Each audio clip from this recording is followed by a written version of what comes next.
The views and opinions on the Craig L. Hayes Show do not necessarily reflect those of Westgate Resorts, ownership, or management. And now, on with the show. This is the Craig L. Hayes Show. And welcome back, everybody, to It's Showtime, the Craig L. Hayes Show. And this is episode number 3 with Mike Beyer. Turn that button on. And we're going to continue going on about the story. We've been having a good time. We are here at the Westgate Resort in Elvis Presley's dressing room in the International Showroom, and continuing our series of behind-the-scenes showbiz stories. So anyways, continue on. Mike, where did we leave off? We left off that you... I was doing boxing. Boxing, that's it. Yeah, I was doing boxing and was A2ing, and my A1 was like, "Hey man, you're great, blah blah blah blah blah." I was, we're having a good time, and he said, "Are you in the union?" And of course, I said all kinds of derogatory things because I was not happy with the way they had treated me. So he said, "Oh, you're having trouble with the union?" He goes, "Not anymore." And I go, "What?" And he goes, "I'm the new BA." And it was Julius. Oh, okay. He said, "I'm the new BA." And he goes, "I believe in that the more talent we have in this hall, the stronger we are." And I'm like, wow, that's like logic and everything. Yeah. Because I hadn't heard a whole lot of that since I'd been in Las Vegas at that point. No. And this is 1996. This is like the summer of 96, or actually probably more like May or June, something like that. So he goes, "You know what? I know somebody that's been looking for a guy like you for like a year. He can't fill a job." He goes, "Come down to the hall on Wednesday, and we'll straighten this stuff out." And I was like, okay. So I go down to the hall. I go to Julius's office. We start talking, and he goes, "Hey, Dave Torrey over at Caesar's Palace is looking for an ex-touring guy like you." He goes, he wants somebody really strong, and we've been trying to fill that position for like a year. He goes, "Here's a bid slip. Go over there, talk to Dave." I go over to Caesar's. Dave's like, "Where you been all my life?" And so immediately I get hired, and it was great. I ended up seeing a bunch of people I knew from the road there because it was a roadhouse. It's Oh, yeah. definitely, back then it was. And it still is, I guess, now, but it's, different room. Yeah. That was the original showroom. That was Circus Maximus. What a great room. It was a great room. It was really weird, though, because our office was on the 3rd floor, up a bunch of wooden stairs. and you've been there, I'm sure. And many a time. yeah, many times, yeah. that was a hike. And we'd have to put gear away up on our level. So we would walk up the stairs carrying all kinds of crap, and a lot of stuff stored in the office area. But it was comfortable, and, we watched our fair share of TV up there and relaxed. It was pretty cool. But, I mean, what a great gig. You're in the most famous showroom in the world. Like there's this one and that one pretty much were the most famous ones back in the day. And we had a bunch of great acts. I mean, I met people there I'd always wanted to meet. That was amazing. And there were some crazy fun times there. That was an amazing place to work. Trying to remember. We did a bunch of like award stuff, and then we did anniversary. We did Caesar's 30th anniversary show. That was wild. I actually had, I think at that show,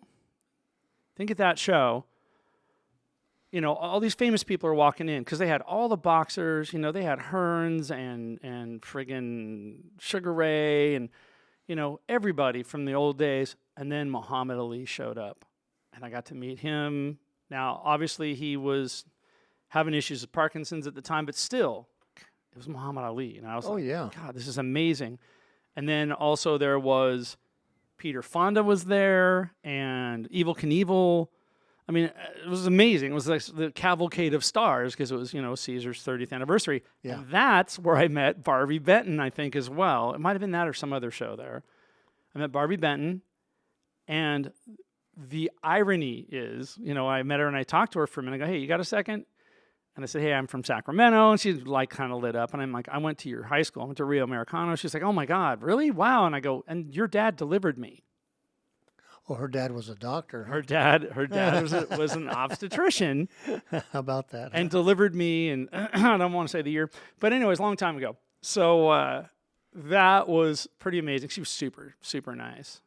And she was like, hey guys, check this out. This guy. And she was telling people about it. It was fun.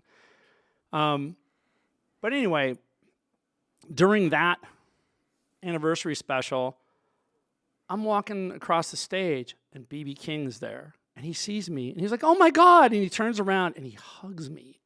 Like, dude, it's so good to see you. And I'm like, I don't know this man, but this is so cool that he thinks I'm his friend. He gave me a big old hug. And he was like my bestest buddy. Had you ever worked with him? No, I've never seen him before. Oh, wow. So it was like, that's a good way to meet somebody. Yeah, I like this. You must have looked exactly like somebody else, or something. He just. Well, it's funny because it happened with him, and then on another show I was on there. I think it was another show. I don't think it was that night that he was there, but I had the same thing happen. He didn't hug me, but he was like, "Buddy," and I think he just walked. Maybe he did hug me.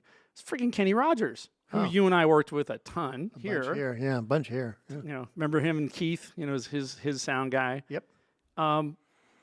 Same thing. Like, I just had the world's most familiar face for some reason. Like, oh man, how's it going, buddy? It's so good to see you. And I'm like, okay. I'd never met him before. And it was just, that place was just, there was a lot of magical things that happened there. One night we had, I think it was, I can't remember what show. It was, Clint Black. We had a Clint Black show there, and he had brought in some friends to guest appear on stage with him. And one of them, one night, we had Kevin Nealon and Eric Idle. And Eric Idle, I grew up, God, I was such a Monty Python fanatic. Oh, yeah. And I was just like, I just thanked him for being him pretty much, and just for making us laugh. I just didn't even know what to say to him, but I had to. What can you say? Just thanks for the laughs. And he was great, of course, just what a great guy. And then I had done so much other stuff. And then we had, this entertainment director's great idea was, let's do Whose Line Is It Anyway here? Let's do the show, but just as a performance, not on TV, just as a live performance only. No TV cameras, nothing. And she goes, we want everybody from both shows, from the Drew Carey show and from Whose Line Is That Anyway, to do all the improv. So they brought in everybody. And that was an amazing bunch of time. And Drew was awesome. Drew was like a big kid. When you can tell, obviously improv is what he loves more than anything else. That part of comedy is his baby. So we went to do the show, and this was a big gamble, because the entertainment director's like, man, I don't know.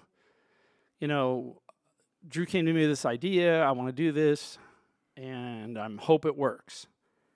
So they were all worried about it, and ended up selling out every show that they ever scheduled. We did it like 2 or 3 times, I think. So we do that show. And I'll never forget the first night, we go and we do the first bit, and there's a bit where finally Drew gets a break and comes running off stage, and he runs up to me and he goes, oh my God, this is really working, isn't it, man? He's like so excited, like a big kid that someone just gave him his favorite, toy, his favorite present he could ever have gotten. He's like, dude, this is really working, isn't it? Isn't it great? And I'm like, this is so cool. It's like, again, it was another one of those moments where I just got to see him just be like a big kid. Yeah. That's one of those things. It's like, this is one of those shows. Yeah, this is one of them. But that show in particular gave me so many of those moments. So, and then of course it was, the cast. I mean, my God, everybody, and Wayne Brady and Colin Mockery and, just everybody was there, and just amazing, Ryan, all those guys. Just amazing bunch of people, really good to be around. The energy was really good around those guys. But they would have musical guests. So the very first time that I did the show, his piano player, Laura, I don't know if you ever watched the show, but she's kind of a central figure in that show because she's coming up with all these piano parts, all this crazy stuff to be the background for whatever they're doing. Oh, okay. Yeah. So it's kind of that's a tough musical director kind of position. And she's kind of out there by herself. Or now I think she has more accompaniment. But anyway, it was just I met Laura, and I'm drinking a cup of coffee. Okay, and in my sound shack, I had a grinder and a French press, and I made my own coffee, and it was good. So she comes in and she's like, smells it, and she goes, "Where'd you get that coffee, man?" I go, "I make it right here." And she goes, "Man, I want some of that so bad." She goes, "But I'm pregnant right now." She goes, "But when I come back, I want some of that. Is that okay?" And I'm like, "For you, anything, man." She was great, super nice. We became buddies, talking about coffee and music and stuff. And so that was great. She came back the next time. This is a great moment. She comes back the next time. She's like, "Okay, I'm ready now. I'm not pregnant anymore. I can drink coffee. Let's do this." So I make her some coffee. And then, actually, right before that happened, I'm standing out front with Dave. They're putting stuff together on stage. We're waiting for them so we can sound check them. And I see this guy walk in a sweatsuit, right? Matching sweatsuit thing. And he has this little teeny guitar amp, and he's kneeling down, putting it on the stage. And I go, and I'm talking to Dave, and I go, "Who is that?" And the guy is not facing us. I can only see the back of him. He goes, "You don't know who that is?" And I go, "No, who is that guy?" And he goes, "Oh," he goes, "Wait till he turns around. I'm not telling you, man." And I'm like, "Come on, Dave." And he goes, "Nope." So he wouldn't tell me. So I didn't want to bother him, so I'm just standing there waiting for him to turn around. Guy turns around. It's Joe Walsh. Oh, wow. I'm like, what the hell? And he's one of the musical guests. So I'm like, oh my God. And you don't know this, but he's always been one of my heroes, always from day one. Just something about his playing, the way he writes songs. His second solo album is one of my favorite of all time. Amazing songs. To me, I like it better than any of the Eagles stuff. It's just really, and they're all on there. That's the other thing that's funny, is right before he got in the Eagles. And I'm like, this dude, man, my hero. And I'm thinking, maybe I'll be lucky enough to meet him. So finally, that day, after he sets up his stuff, I guess he goes to Laura and he smells the coffee she's drinking, and he goes, "Where'd you get that?" It's, "Oh, the sound guy." She goes, "He's right over there." So Joe walks over to me and he goes, "Hey, man, how do I get it?" And I'd been waiting, wondering what was going to happen, if I was going to get to meet him or not. He walks over and he goes, "How do I get a cup of that coffee, man?" And I turned around and I already had it figured out what I was going to say. I said, "Tell me what inspired you to write Pretty Maids All in a Row." And he looks at me and kind of gives me that look like, "What?" And he says, "Oh, okay." So he tells me the story, and it's great, He says, "Yeah, it's about my heroes that messed up. That's, what I wrote it about. Hendrix, et cetera, all those guys. Morrison, whatever. Janis Joplin." He goes, and he didn't name names, but he did say Hendrix. That was the one name, but I think he meant those people, just that kind of vein. And I was like, wow, that's great, because that song had always been real special to me. And so I make coffee, and then that became our thing every day. It was coffee time, and we talked music, and we hung out every day that week. I was like, this it doesn't get any better than this. No, that's a good week. I have full access to one of my heroes. And that night when he went on stage, I don't think we talked at length yet. We just talked a little bit. But before we went on stage, because he had to stand there for probably 2/3 of the show, because he went out later in the show. So he had nothing to do. But right before he went out, I just got very moved, and I said, "Look, man," I said, "I just want you to know that I think Song for Em is one of the most amazing things ever written. Thank you."